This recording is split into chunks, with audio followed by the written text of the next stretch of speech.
Welcome, everyone, to the C-Suite Sales and Marketing Perspectives podcast. I'm Steve McDonald, your host. And today we've got a really interesting conversation with Lisa Sharapata. And Lisa, you are the CMO of the Arbinger Institute. You have you've won some awards recently. You're one of the CMO Women to Watch from Pavilion. You've been awarded. You started out as an art major. You spent a lot of time in agencies. I want to let you kind of expand a little bit on that, but I think you're also pretty proud of the fact that there has to be a lot more than thinking about the way that we look at things from a creative perspective as marketers, but very strategic as well. And so I'm going to leave that as a good first shot at explaining who you are and your background. I'm going to let you take it from there. All right. Well, great. Thanks, Steve. You hit on a few kind of, I think, critical things that are important to me. I guess one being, I never had like an end game when I started in my career, but it's been more of a journey and a path into just getting more and more into things that matter to me and kind of finding my passion along the way and evolving and growing as I go. And so, yes, early on in my career, I was an art major. I started off in the agency world on the creative side of things. And, one of the things that really compelled me first to come in-house and then to get more into the strategy was this need to really understand my audience, to know the market, to have a sense of who is this for? Why are we doing it? What are we trying to convey to them? What would be the logical next step you want them to take? And so as I got more into that line of thinking, what I started to realize is that there was oftentimes like that thinking, at least back in the day, wasn't really being asked in the onset of the projects I was working on anyway. And I really was compelled to get more into that strategic side of the thinking. And, especially in graphic design and creative work, it's less about like the art. It's more about, for me, form follows function and that kind of concept of like, what is the purpose of what you're trying to do? And that's how I got started. Well, and what's really interesting about that, knowing your audience, right, is something I could talk for hours on too, because I think we have a high degree of familiarity with our audiences, but not deep, deep knowledge. But there's also the understanding of your own internal audience and your own employees, and that's why I'm really happy to talk today. We're talking about transforming toxic cultures into high performance success. What I'd love to do is I'd love to talk about transforming internally first for greater success, to create high performance success. So I know that you've got a lot to say on this, and the Arbinger Group has a lot to say on this, but maybe I'd love to just understand kind of from your point of view, what you mean by a toxic culture and what that means in terms of the impact on the company itself. Yeah, something that's also debatable. But when I start thinking of like traits and characteristics of a toxic culture, I actually juxtapose those more with ideas around what is a healthy culture. And the last decade I spent in B2B tech. So I would even say one of the things we talked about a lot was a hustle culture. And I felt like the whole concept of what I would say a hustle culture was about, or a toxic culture, in my experience, the kind of were unanimous, is this idea of like, that's not my problem. I did my part, or growth at all costs mindset, get it done this time, just get this deal over the fence, whatever it takes. Those were the kinds of things that I felt like they dehumanized the workforce, the people involved, and the customers, and internally.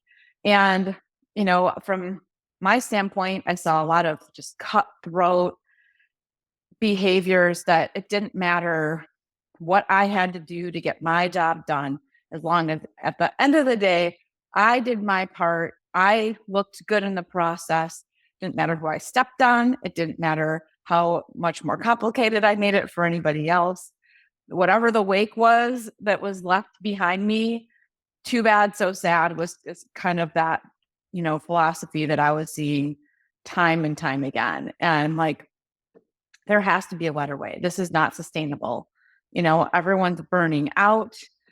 People are quitting, quiet quitting, or the great resignation, you name it. There was everything in between was starting to happen, during that time frame when I was just looking at this going, I don't want to do this anymore. On the flip side, you're talking about, well, what does a healthy culture look like? And so if you juxtapose like someone saying, well, that's not my problem with how can I help you do this? Or like I did my part to, we're in this together. This is the end result. This is what we're trying to achieve as a team. Tell me more about like how what I'm doing today is impacting your role, your part in this. And sure enough, like when you start to open those kinds of conversations, it's actually making my job easier and your job easier. We hit the result together faster and it's frankly a lot more enjoyable. So, like, that's what I'm seeing in a healthy culture that's just, again, kind of juxtaposing the more toxic culture. And I love how we're going to start to unpack this too, because I mean, it makes perfect sense, right? We've all gotten to the point inside of our jobs and positions we had before. We're like, I can't do this anymore. I don't want to do this anymore. I'm not bringing the best of myself here. I'm dreading coming in. Sunday nights come too soon, right? So, we all understand this at a very, very basic level, but you actually have some ways to address this. And one of the things is to start to understand a concept that you call psychological safety. And so I'd love to have you tell us a little bit more about psychological safety and then what we can be doing. Yeah. And honestly, psychological safety wasn't a term I'd heard or used before I came to the Arbinger Institute. But what I quickly found is that it's a big thing. And Google did a study on this in 2012, and they called this the Aristotle Project. And they were looking at what are the most common things that are creating high performing teams. Like, what do those teams have that other teams don't have? And the number one thing was psychological safety. I think this was shocking to a lot of people, and especially people like, me who had never heard this term before. And the concept behind it is that you're not afraid to speak your mind. You're not worried that there's going to be retribution or people are going to talk about you behind your back. You feel safe to learn. You feel safe to contribute. You feel safe to challenge the status quo. And that was the number one part about this, because the organizations that were thriving and innovating had people who were comfortable enough to challenge the status quo, to bring new ideas to the table. And when you think about that, you just take a step back and think about that. Like, how many times are you like, I know that this is causing a lot of problems, costing the company money, could be done better. But you know what? I am not saying a word because last time I brought that up, I ended up, you know, hearing an earful of it from my manager, or it cost me that promotion, or such and such and such and such person started, tearing me apart behind my back, or whatever it was. And so, when you have an environment where people are holding back, like the other thing we're seeing is people still have those passions and ideas and they'll start applying them other places. Maybe it's in starting their own company on the side.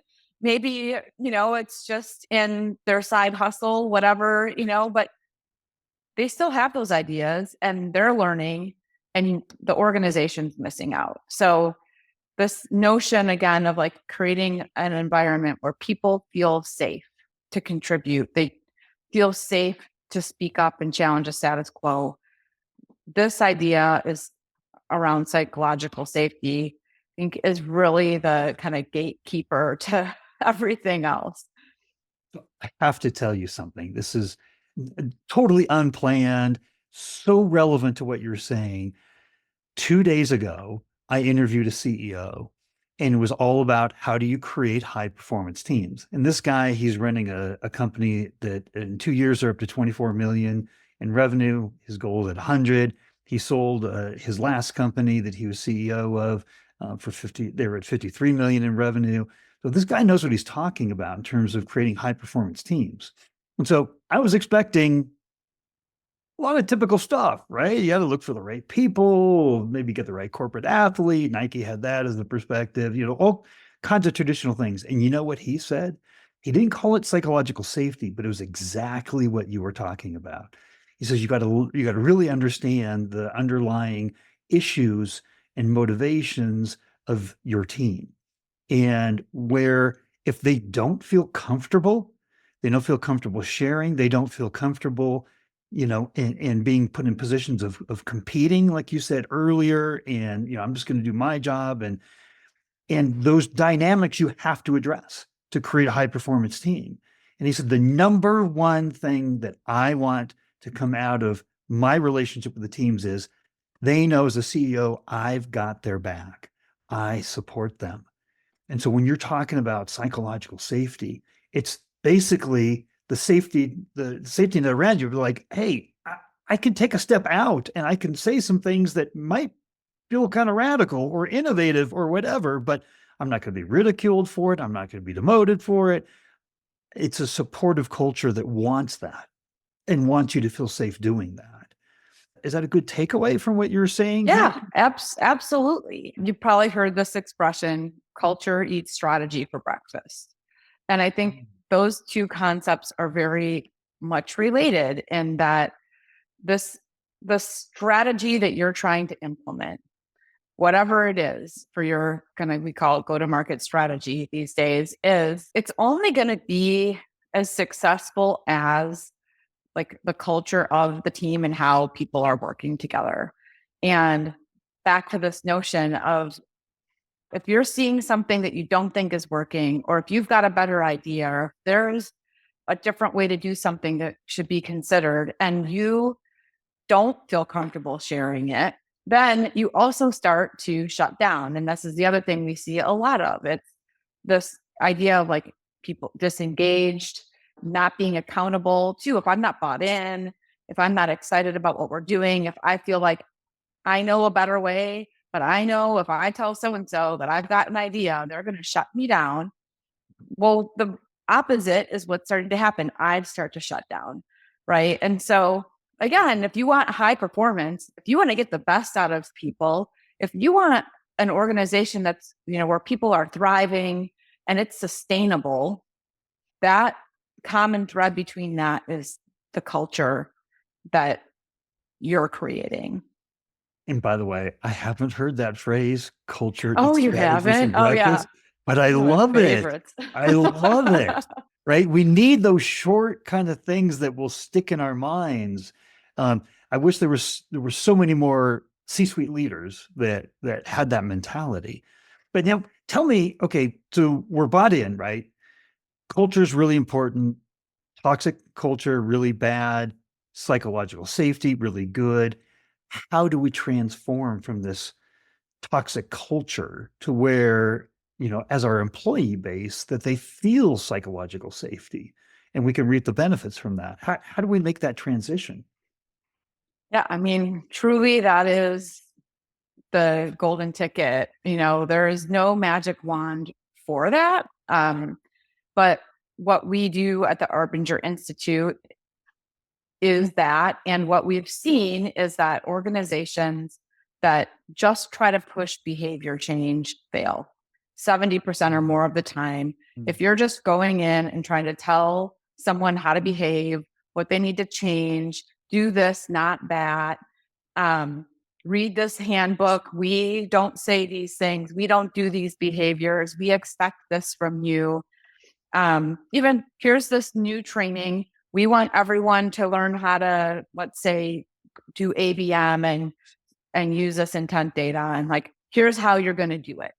Right. It still goes back into you're trying to create new behaviors. You're trying to implement a new strategic initiative, but you're starting at the level of behaviors. And where we start And I'm again just a huge fan of this, and this is why I came. Is when I started to like get into this, I'm like, yes, it's the mindset. Mindset is going to drive your behaviors. This goes back to the toxic culture piece. When you start to look at that, where if my mindset is again on this, it's not my problem. That is a completely different mindset than how can I help? And so we first start with working on helping people achieve what we're calling an outward mindset.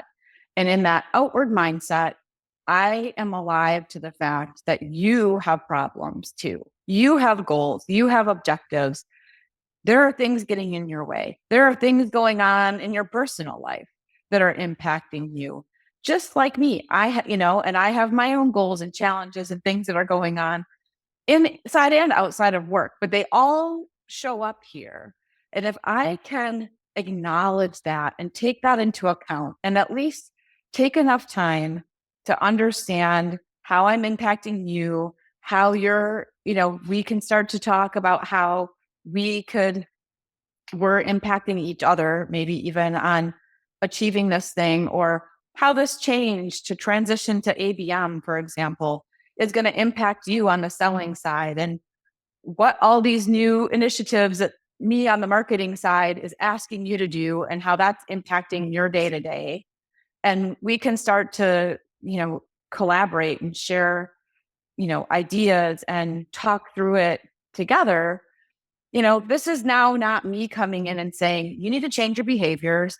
These are the actions I want you to take every day now, not these actions, these actions. You need to go here first now. You need to, check this iframe. You need to be looking at the intent data. You need to be da da da da. And instead, I'm like, let's talk through how we together can achieve these kinds of results faster and better with this. And how does this impact you? What kind of training do you need? Not me saying, you need to take this course, we're doing this certification.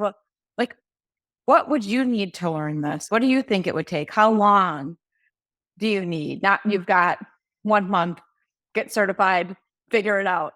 And so again, you can just see the differences between these two different like mindsets and how you are starting anything from different mindsets. And like that's where you really need to start. I love this idea of this kind of like inward outward mindset, right? And inward is focused on us and outward is focused on others. And if we just have a mindset that we're the that our success is the success of those around us, right? That's like a true definition of a leader, right? Is that you have to focus on the team. If we don't, that's the collective team that's going to get us there. Companies don't have individual rock stars, right? You might have a really good salesperson. You might have a rock star CMO that's a woman to watch, right? But the bottom line is, even as a CMO that's a rock star, you need a good team, right? You can't operate independently. So tell me a little bit about, like, do you have any stories or ways that this you can kind of bring this to life a little bit for us in terms of how this has worked? Have you seen it work? Do you have anything like that you could share?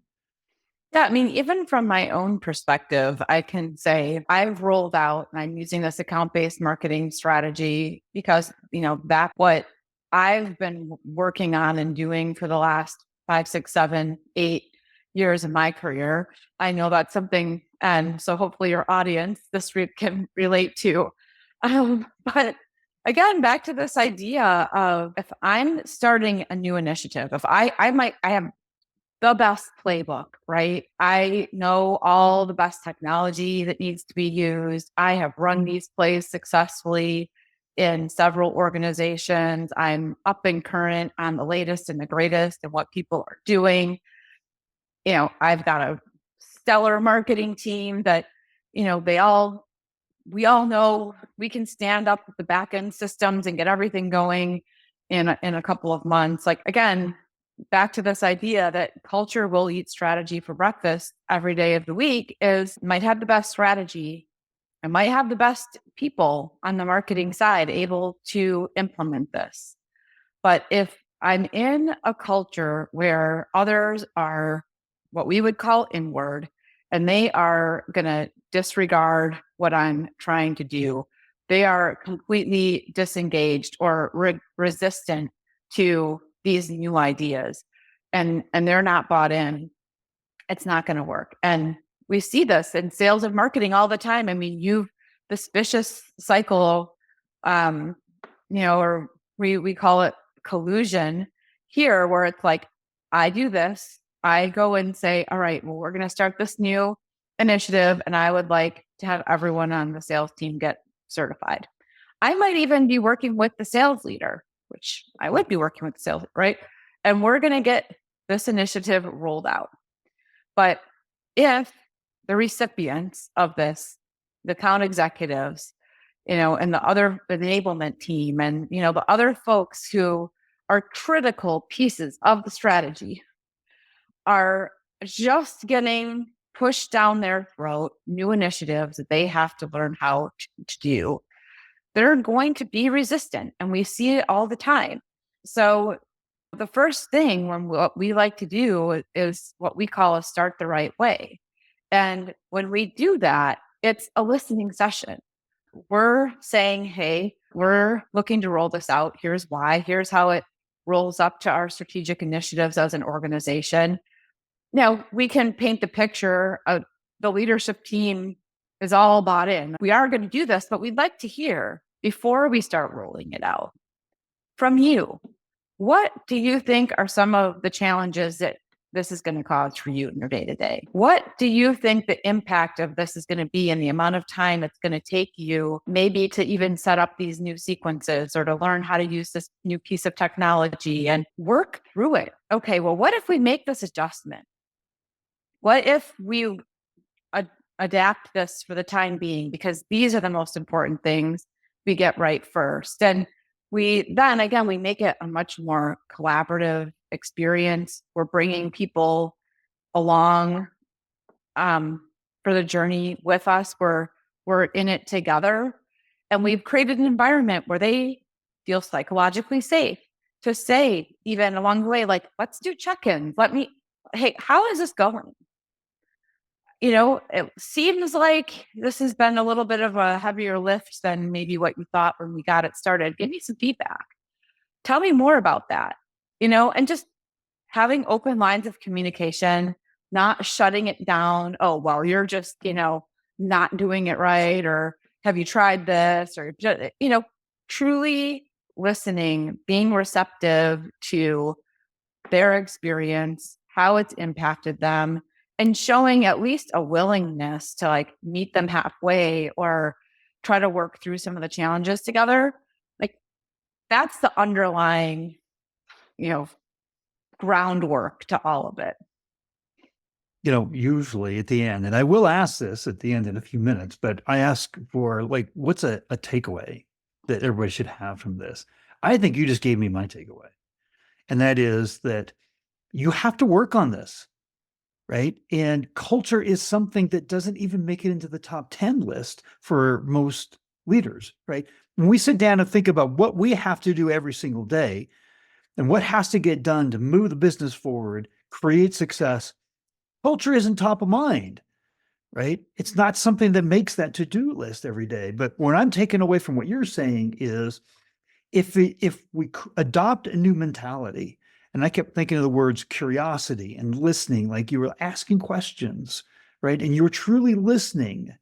Sometimes just being heard helps change a toxic culture, right? So my takeaway from what you're saying here is we have to move it up on the to-do list, right? This is too important that to just kind of let the culture define itself, which is what happens in a lot of companies.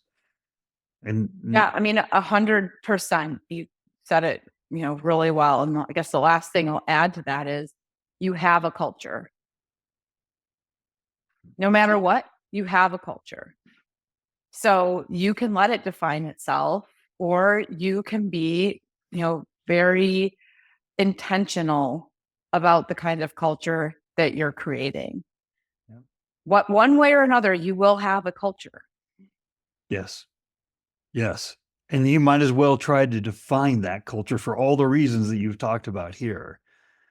So, what I'd love to know is there something that we haven't covered? Right? We've covered a lot of topics here, but is there anything that we haven't talked about that you want to make sure that we do? I think this is the basics, and it's a lot to really dig into. And I'll just say we do have a lot of content, a lot of blogs, a lot of materials on our website about this. We are also just released a fourth edition of one of our books called Leadership and Self-Deception. And I would just encourage people to dig in a little bit more, think about it a little bit more, because back to the long run, like the CEO that you were just talking about, like the most successful cultures are usually the most successful companies. And as leaders, it is something that I think we've shoved under the rug for too long. And it's coming back around. I'm seeing and hearing people talk about it all the time. And I don't think it's just because I'm more in tune to it. I think it goes hand in hand with quiet quitting and the great resignation and all like the other new buzzwords of like the latest one I heard is like quiet vacationing and people just finding ways to keep their job without actually contributing, to their best effort. And like when you're engaged and excited about what you're doing, you will. So it really comes down to, only a few factors that are the things that make the difference in getting the best out of, the people. So, if there was, because we can't remember multiple things, right? If you wanted folks to remember one thing, the most important thing you want them to remember from our conversation here today, what would that be? I think for this audience, I would just go back to this culture eat strategy for breakfast. Anytime I've been anywhere, it's been the people problems that are getting in the way, the culture issues that have created something to fail. I could have the best, brightest minds on my team, the most talented people, but that doesn't mean it's going to be successful. Absolutely. You have the best product, Yeah. right? And if you don't have the Yeah. right team, Yeah. yeah, I understand. So, if people had questions that they wanted to follow up with, would it be appropriate that we gave a link out to your LinkedIn profile that they get a hold of Yeah. you? That's great. Yep. That's a perfect way to get a hold of me. It's the fastest way to get a hold of me. Well, Lisa, thank you so much for coming on and reprioritizing for us that mindset that we have to have, that outward mindset, right? That will start to establish the culture that we want within our companies. And you don't have to be the owner of the company. You don't have to be in the C-suite, right? It could be anyone that can take on this mindset and be a contributor, right? Yeah. Honestly, it's amazing. Anywhere, anytime, if somebody just sits down and asks you how something is going for you or how you feel about it. I mean, I just like that has a ripple effect. And typically that will spark, that person to be thinking about the other people they're impacting. So yeah, this can start from anywhere. Well, thank you. Thanks for coming on and sharing. And we're all going to be a little bit better for listening. Thanks. So thanks for having me.